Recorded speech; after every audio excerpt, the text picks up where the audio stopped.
You're listening to Nurture Your Zest. I'm your host, Ashleigh King, and I will introduce you to a wealth of interesting, fascinating individuals from all walks of life who will share their stories, how they've overcome challenges, and you will find out their top tips for success. Through this podcast, you can gain tips to grow and change your life and the way you see the world, and help you to nurture your zest.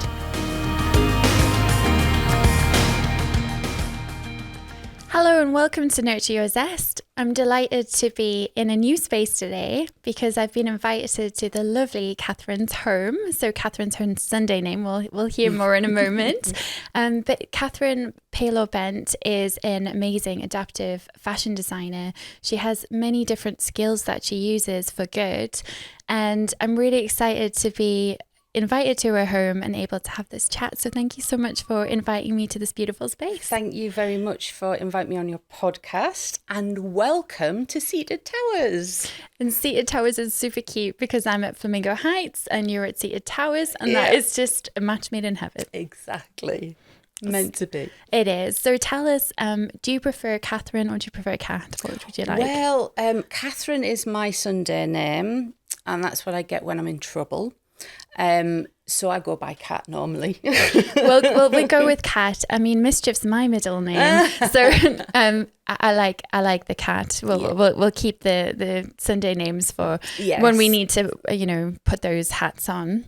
So tell us a little bit about yourself for those who are watching and listening. Who are you, Kat? What is your the stuff you do every day? We'll get into your story in a little bit, but who are you if you were to have a list of titles or ways you want to be known? The list of titles and the hats I wear are quite numerous, but I'm an adaptive fashion designer. So I design and make bespoke outfits for the disabled community. I also run a consultancy which does a lot of accessibility audits and public speaking. For those that are listening and can't see me, I'm a wheelchair user. So I use my lived experience of being made disabled and being the parent of an autistic child to help businesses understand how to communicate with us and what is the best way to interact with their disabled customer. So really important labels, hats, titles to have, but also very different skills. So it's a very wide range of skills. And then what you said there, most importantly, is lived experience. So you mentioned that you were made disabled. And this is a story that really touched me when we first met, because, I was quite surprised when you talked about how you became disabled and what actually happened for you. So would you feel comfortable sharing some of that story? Definitely. So I was a new mum. My not so little boy was only 6 months old, and I picked him up out of a playpen, and in doing that I herniated a disc onto my spinal column. And the surgery to repair that damage went wrong, and I was in hospital for 9 months, and it left me in a wheelchair.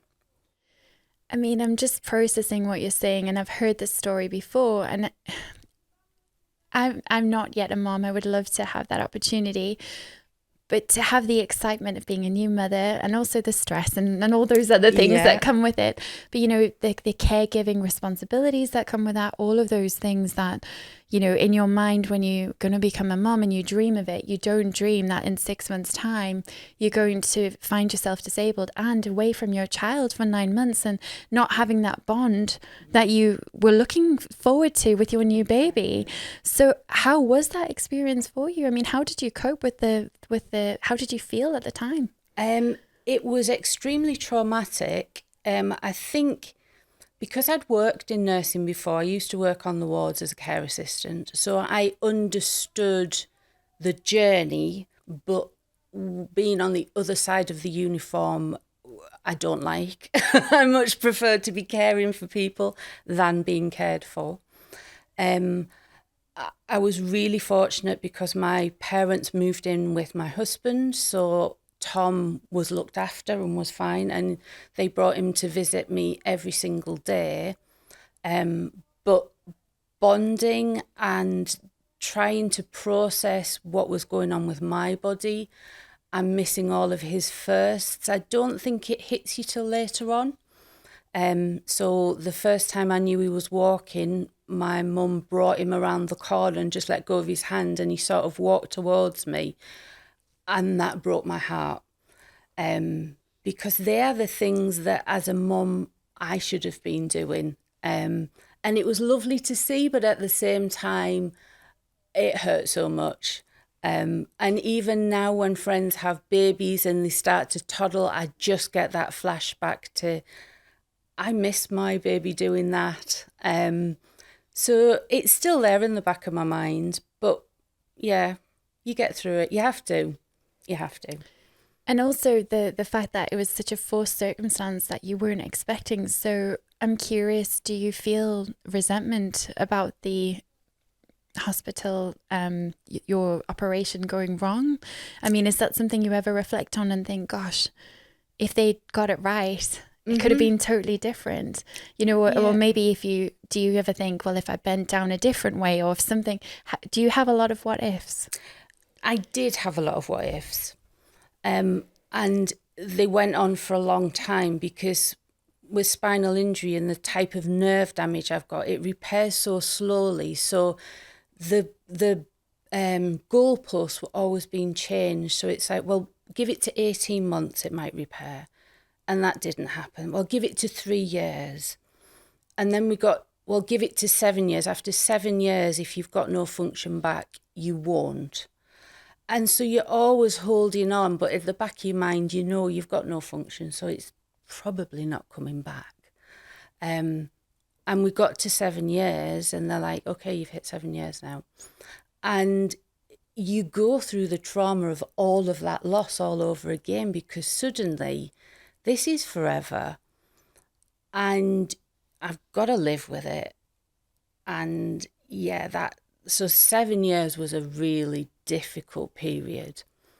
But we worked through it. I've got a fantastic husband who has stuck by my side and been everywhere with me. He's seen me at my worst. He's seen me resuscitated. He's come and said his goodbyes. And he's still here, bless his soul. But so without him, I wouldn't be where I am. But we got to 7 years, and it's like, okay, this is forever. We've got to make this work. I had a little boy who had been diagnosed autistic, ADHD. So I had to be there for him. I had to wake up every morning and make sure I fought as hard as I could for him, because no one else was going to fight for him. And it's like, this is forever. Let's just make it work. Let's do the best that we can. And if it hadn't happened, I wouldn't have the career I've got now. So in a very warped, strange way, I'm happy to be disabled, because it's opened me up to an amazing community, and I can help where other people can't. So it's a warped sense of, I'm okay with it. It happened. It wasn't great, but that's life. Let's just get on with it and let's fight. I think it's a true example of courage, of having to, go, well, hang on, this is the circumstances I'm in. So what am I going to do about it? What am I going to do with this? And, that's so powerful. I'm also thinking and reflecting about something that I know we've discussed before, and something that's really a key issue that comes in my mind a lot. So, I'm a survivor of trauma, so I have post-traumatic stress disorder. And sometimes people will say to me, you're so inspiring that you've been able to achieve that even though you have PTSD, or even though you have attention deficit hyperactivity disorder, ADHD, any of these things. And it's this idea of inspiration porn, of you've been through this, but now everything's fine and you're just doing so well. And even though you've got all these difficult things, you're doing so well. And that's great. And sometimes it's wonderful to have that validation. at the same time, I think for people who don't have challenges or who don't see the journey, they don't actually see how difficult some of those steps are to have equity, or to get, to have a level playing field. So I'm really excited to hear a bit about your fashion in a few minutes, but I also want to hear, how does that kind of feeling, how does that feel for you when someone says, "Oh, Kat, you're so inspiring"? Does that make you feel warm and happy, or does it also frustrate you? What are your thoughts on this idea of the disabled community being inspiration porn? Yeah, I struggle with this. When I'm doing my everyday life and I'm shopping or I'm doing a school run, I'm not doing anything different to anybody else. So I'm not an inspiration. I'm just getting on with my life. But I think there's times when I do things and actually they are inspiring and they do show what's possible. So at that point, I'm quite happy to be called inspiration, because if that's going to make someone else in a similar situation think, you know what, she's got on with her life, so it is possible, great. But when I'm doing my everyday things, come on, guys, it's just life like everybody else. And there's nothing inspiring about that. You don't walk up to the next person in the queue and go, you've got your shopping, you're really inspiring. So why do it to me? It's like, you don't. It's also that sense of pity, right? It's like when people maybe, this is something that I never realized until I started having friends who were disabled or who were having all kinds of different struggles, but where they would say to me, the thing that I hate the most is when people look at me and smile, and it's patronizing, and and I mean, do you ever experience that, or have you experienced that? Oh, yeah, all the time. Yeah. Or people come go, I'm so sorry, or can I pray for you? Wow. And it's like, I'm not sorry. If I wasn't in a wheelchair, I wouldn't be out my house. So actually, my wheels are my freedom and my independence. They're my legs that have allowed me to go play football with my little boy or take him to the park. So I don't see my disability as holding me back. Society holds me back in the fact that it's just not accessible. Buildings hold me back and disable me, but I don't see me as the disabling factor. I love the way that you've reframed that, and I think that as well will have taken a lot of courage to actually say, well, hang on, I'm not the issue here. It's the system, it's the structures of society. And I mean, this is a really important thing when we look at the purple pound. So, for those who don't know, who've never heard of that phrase before, you may be able to explain it better than I can. But there is a lot of, amazing, well, first of all, there's some incredibly talented people like yourself who are making amazing clothes and doing things differently that serve an entire population of people that people aren't aware of. But also, if we don't have accessible buildings, accessible restaurants, bars, spaces for conferences, for networking events, for any of these things, we're not actually serving a whole part of our population. So can you share a little bit about the purple pound, but also what it means for you in terms of accessibility or going into a building? What are some of the struggles that you might have? So I'll start with the purple pound. So the purple pound is the spending power of the disabled community. And a lot of times the disabled community aren't seen as ideal clients for businesses. But 1 in 5 people in the UK are disabled. So you are going to have disabled customers, you are going to have disabled staff. And the purple pound is the spending power we bring to a business. So in the UK alone, that is estimated at £2 billion a month. That's without bringing caregivers and family and friends in. So you are talking about a huge amount of money. And it's not a niche. A lot of people talk about disability as it being a niche. 1 in 5 isn't a niche. That's a lot of people. And when you bring caregivers and family and friends, you're talking about 40% of the population. So that is a huge amount of money. And it's a part of the community, the part of the population that is just missed out and not dealt with.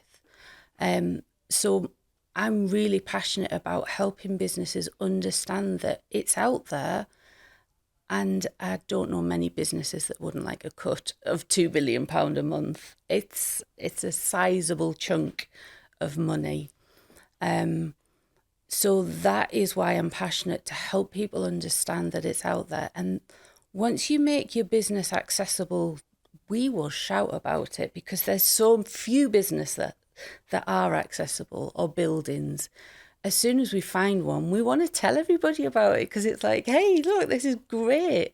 Come shop here or come visit here, because they've thought about us, and accessibility's not just a tick box for them. So, yeah, it's understanding that we are an important part of the population, and we bring a lot of spending power with us.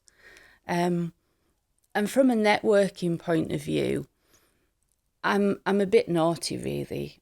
I very much like to be the one that asks the hard questions, and I'm not shy about putting my hand up and asking what their role in disability is, or how inclusive are they. But I'm also not frightened to be the one disabled person sat in the middle of the room and waiting to see who comes up and talks to me, because I find that's quite telling, really, on how people feel about disability and how people feel about interacting with us. And the majority don't like it. It's a really valid point, because I know we've met, at various different events, and there have been times where, you felt like the only one in the room and no one's coming to say hello, and it's crazy that we don't know if crazy is the right term. I'll take that back. I think it's really troubling that we don't see, people for who they are and what they are to the world, besides the labels that we see, or stereotypes and things like this. I love that you do that. I love that you ruffle feathers. It's something I talk about a lot. It's one of my key values, challenge the status quo, which is why, we're having this conversation, because I think so many people can learn from your experience, but also really realize, as business owners, we have a duty to our communities, and if 1 in 5 people are disabled, we really need to up our game. So I know for me, for instance, I'm really frustrated at the moment because I've got this beautiful studio, but there are business circumstantial things to do with how the business is run outside of my control. So I am one of 6 businesses in a space, and I'm looking at the moment, can I get any funding to get some research done, or to find out accessibility audit, how accessible is the space?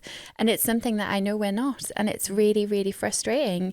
On the one hand, it means I can come and have an amazing chat and coffee here, which is awesome, and I love that.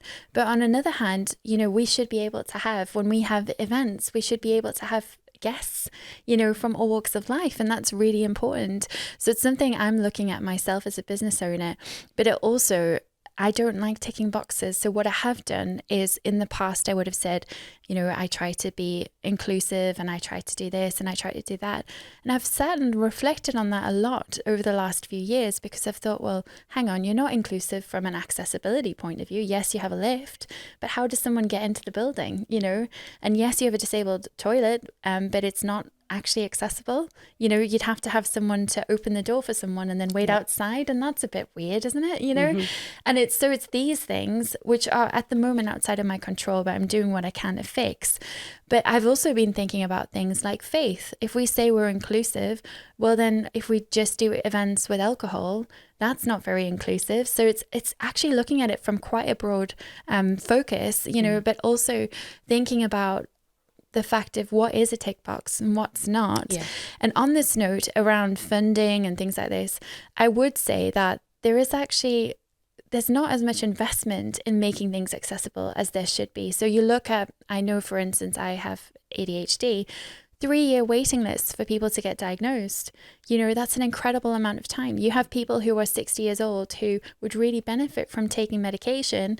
We're supposed to be working till we're 68 or 70 now, but they told, oh, well, a woman in her 60s doesn't need, just doesn't need meds because there's just no purpose for you to have it. So, but actually the help it can give someone in being able to manage their tasks and activities.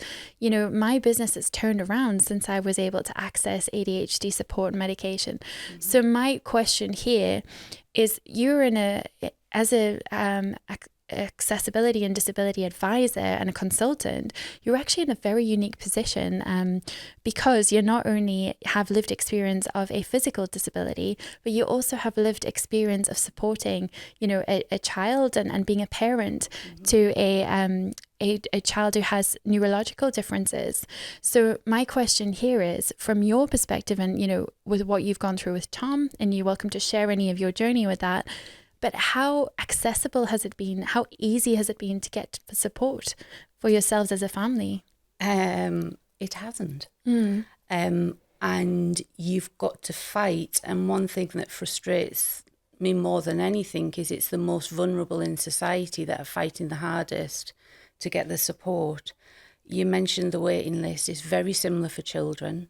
And if you bring in the fact that, so Tom has a lot of mental health issues, he's been suicidal, he's made an attempt on his life. And when that happened, you automatically think, right, we'll call the crisis line and they'll jump and they'll want to save this little boy. And it doesn't happen. So 18 months down the line, or it'll be 2 years actually now, he still hasn't had the support he needs. We've still got to keep him safe as parents. And as a disabled mum, wanting to keep my child safe is my ultimate goal, but not being backed up by anybody is a very lonely place. And it's really frustrating that the system is broken. It's completely broken. And the support isn't out there. And it's frustrating because we're not seen as individuals, we're seen as a condition, or we're seen as a number. And I think the system has lost the fact that we are valuable members of society. We've got talents that really we want to share. So for example, with Tom, he can get hyper-focused. That focus, when he's on an obsession, is just pinpoint accurate. And his memory, he could tell you, for plane crashes, for example, who the pilot was, how many died in the plane crash, where they were sitting, what the problem was. And if that could be moulded into a work environment, who wouldn't benefit from having that sort of knowledge and hyper-focus? But it's not encouraged and it's not nurtured. And to me, that is such a loss, because these children are our next generation. They're our next leaders. And if we're not nurturing them now, they're just going to become other statistics of people that are unemployed or people that are on benefits. And that's not what we should be teaching our kids. We need to teach our kids that they're valuable, that they really have got talents that can be beneficial to society. And your only aim in life is not to qualify to be on benefits. That's not a life goal. That's not what we should be telling our kids, that that's the only thing they're good for. But unfortunately, because the system's so broken, that is all they're hearing and that is all that they're being told. And it's sad and it's wrong. And it takes me back to, so recently I was in hospital and the consultant came and asked me what I'd been doing before my injury. And I said, I drove us to the venue and he went, "You can drive?" Like, yes, I can drive. And I got a sense of, I knew where the conversation was going to lead. And then I said, I'm also the founder and CEO of 2 very successful businesses. And his face dropped. And I'm like, just because I'm disabled doesn't mean I sit at home and do nothing all day. I am a human being, and I run a business. And the look of shock, and I'm like, and it takes us back to networking. The fact I'm in a wheelchair is irrelevant. If we look at people first, then actually the talents that we bring are immense. And if you come and talk to me in networking, you might learn something that actually turns your business around. But people are too scared, and people don't. I get they don't want to say the wrong thing, but at the same time, saying nothing is actually worse than saying the wrong thing. I'd rather people come and say the wrong thing. I think that's so interesting. There's so much you said there that I want to comment on. One of the things, just before I forget, around what you've said around people saying the wrong thing, I actually saw an interesting debate about this in LinkedIn and some comments the other day. And it was talking about language and what we say. So I'm trying to learn how I can have less ableist language.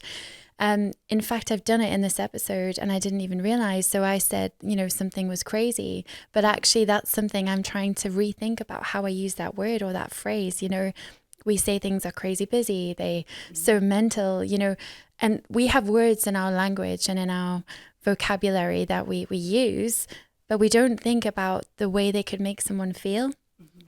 And so that's something I'm looking at with myself, but also, getting things wrong and having the courage to do that and saying, look, I'm learning, what's the best way for me to say this? At the same time, I also think that it's not up to you as a disabled person to have to educate people. Mm-hmm. We should have I guess, is it the gumption, the sense of belief in ourselves or the value in ourselves to actually go and make the time to learn about these things. It's a similar issue that I find, I've done a lot of work around race relations. Mm-hmm. And, how many people of color, particularly, I've read so many incredible books. One of the ones I'm coming back to is Why I Don't Speak to White People of Our Race.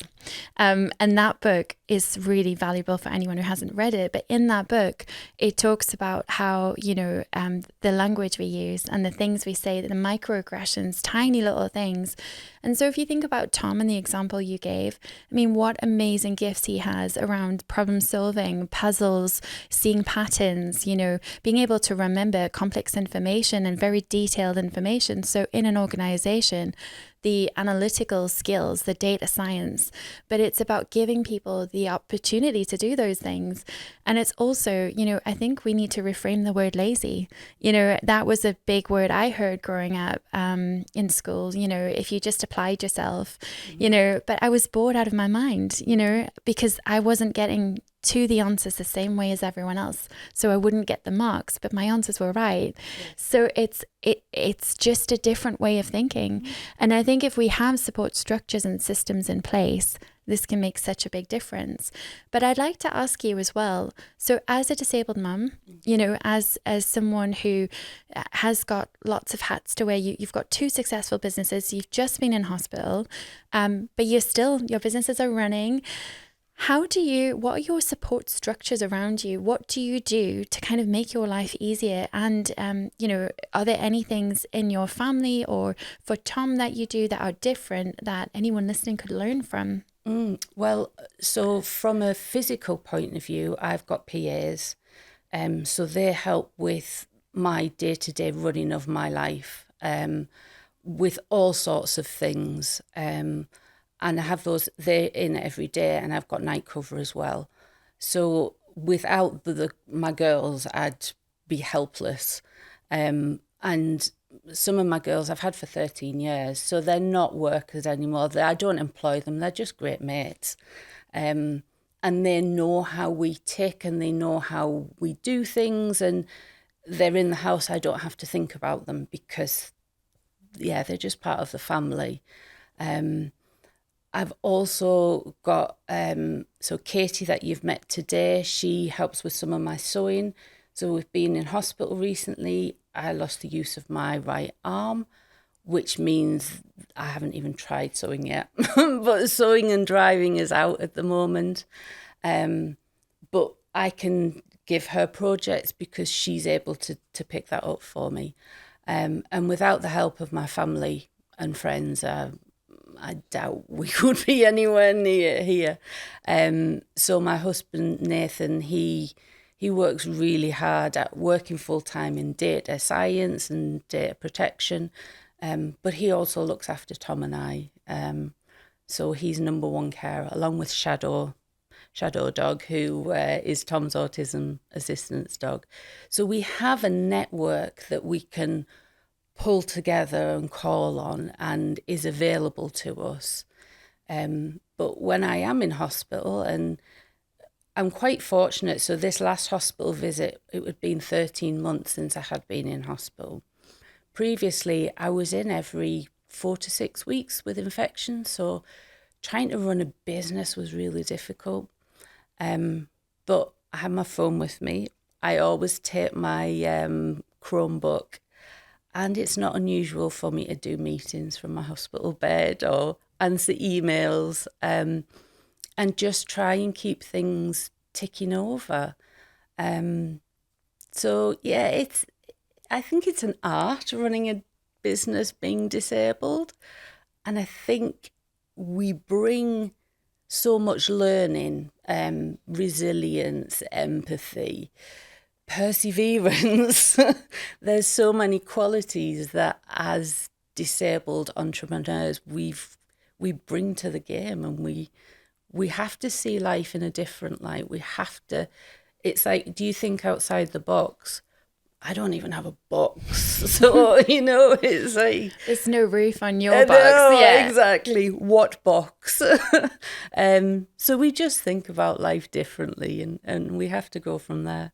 But it's fun and it's challenging at times. I think those are beautiful reflections you've got there about the gifts and skills that you've got that make you different. And I think those are all wonderful things to celebrate.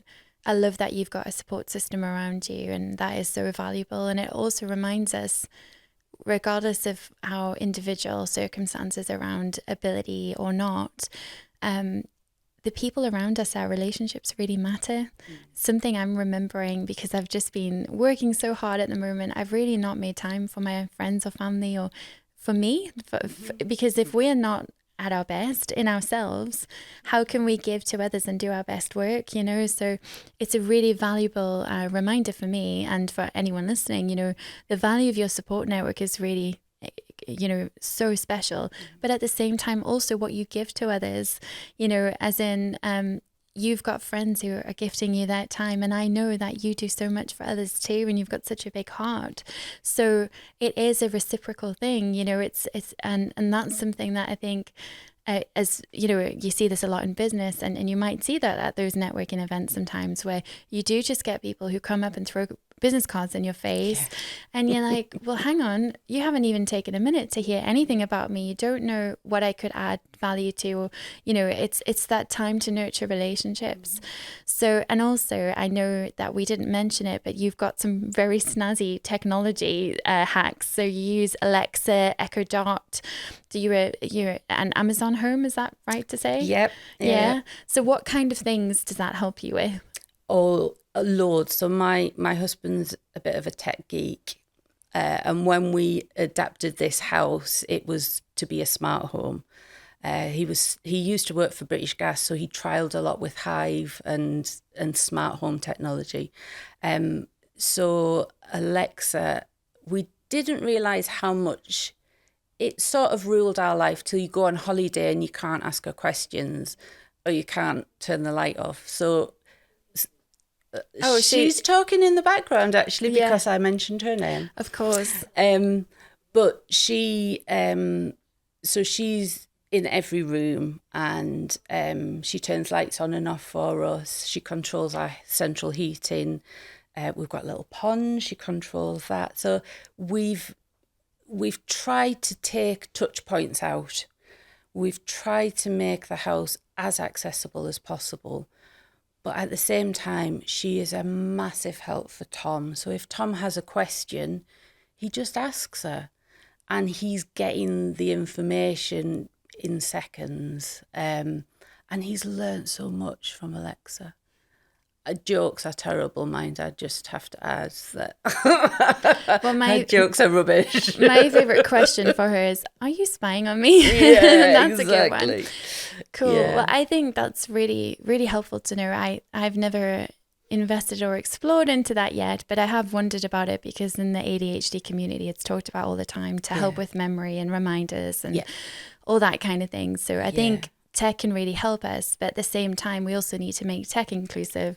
So things like this, you know, I'm thinking at the moment, well, is my website accessible? In fact, one of the hardest lessons I've had in terms of accessibility and inclusion, I did a really fantastic event that I loved. And it was called Imagine a World, and it was a TEDx conference, and it was online during lockdown, and I was really proud of it. But actually, we didn't subtitle the content. What I didn't know at the time is you can actually give instructions to your participants virtually to have live subtitling through Google and stuff like that. But actually, it meant that in some ways we weren't accessible. And I really regret that. And it was a big learning curve because I've started to realize, well, actually, when you put social media clips up, they need to have captions on them. So there's so much that we can learn all the time. And even those who have disabilities don't always get it right. It's a learning curve, but again, it's not the responsibility of the disabled community to educate others. And that work comes with a cost. Certainly. It should be paid. It should be consultancy. You know, that's actually supported financially because your lived experience is valuable, you know. So I definitely think that's something I'd like to see differently from organizations.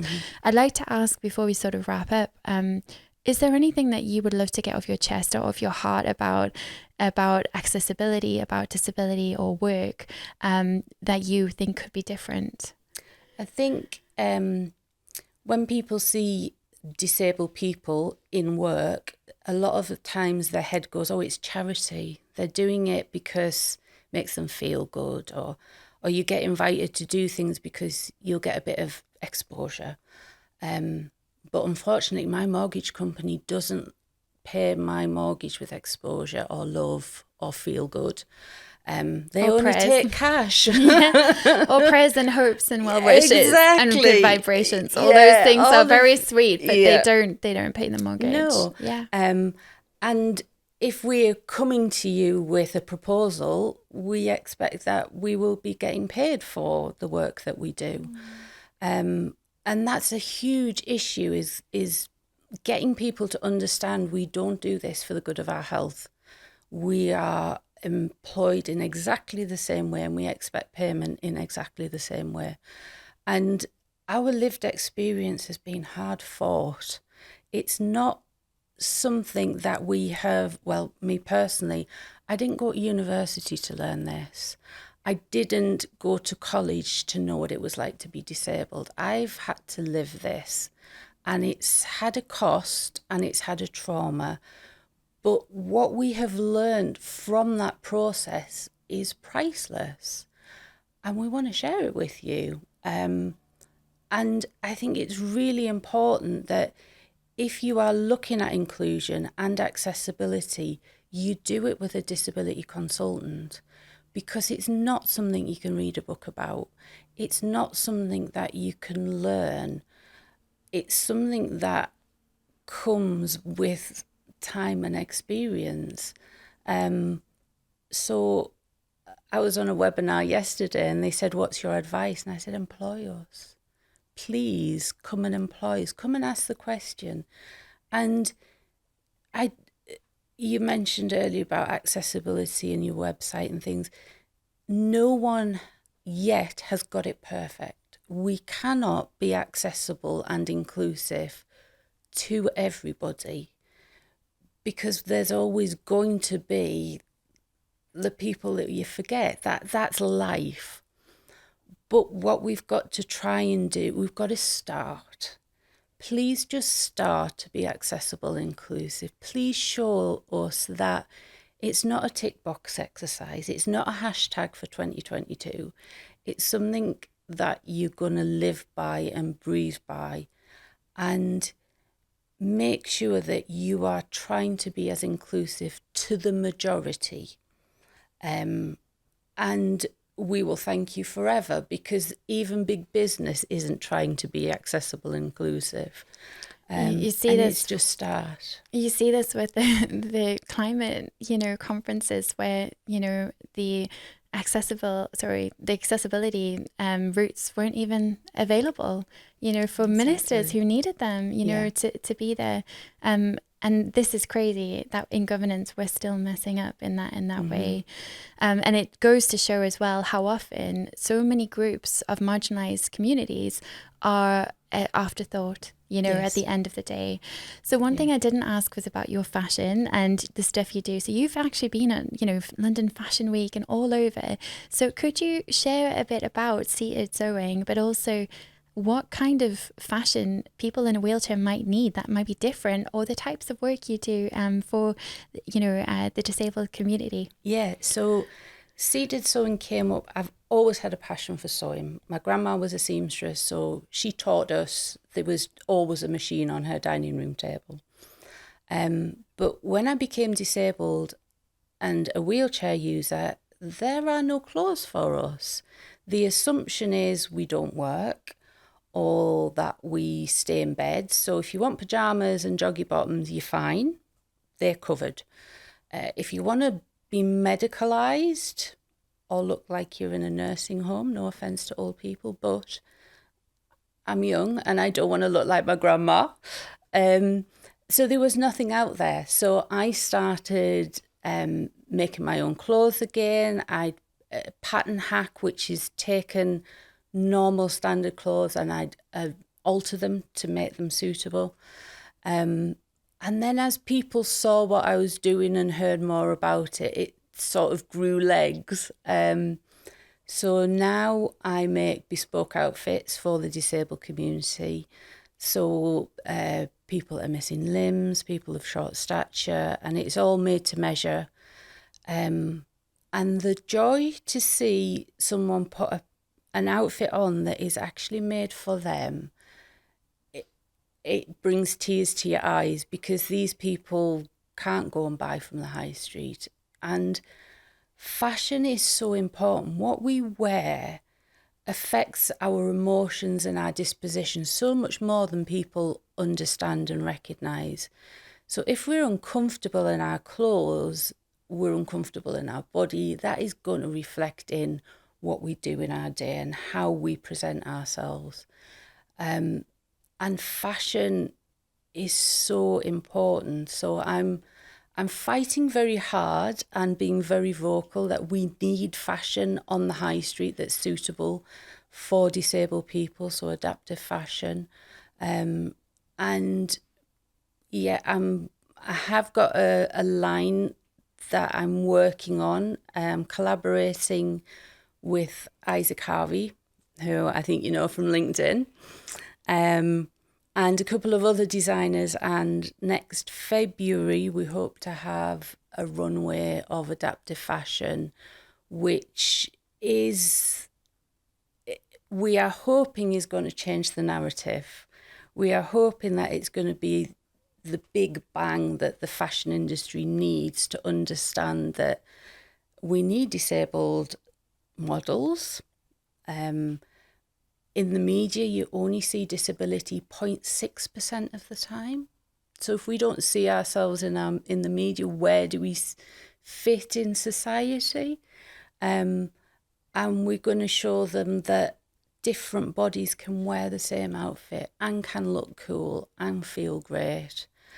So that is what February is going to be. But I'm down there in a couple of weeks supporting the wonderful Victoria Jenkins, who is the first disabled designer to be in British Fashion Council. And she has got her first runway show at London Fashion Week. So I'm so excited to be able to support someone that is fighting so hard as well. So we are out there and we are shouting and we are determined that people will understand why adaptive fashion is needed and get it onto the high street. Absolutely. It's beautiful. I love what you're doing. I'm really excited about these upcoming months. It sounds like a lot of work to prepare for all of this. Your show and your line with Isaac sound amazing. If I can support you when it's the right time, let me know, because I'd love to support you with that. If you need sponsors or a promotional podcast or whatever helps. But there's just one question I have to ask, which is, what is your number one word to nurture your zest? Everyone makes put those in the question. I didn't. And so I always say this because for me, we all have adversity we go through. So we have those prickly situations in life. That's why there's always cactuses. But what is the thing that gets you out of bed and that lights you up and gives you your zest? Passion for changing the narrative, passion for educating people, and passion to show how wonderful disabled people can be. Yeah, I love that. Thank you so much. Thanks for your time. Thank you so much. I really enjoyed it.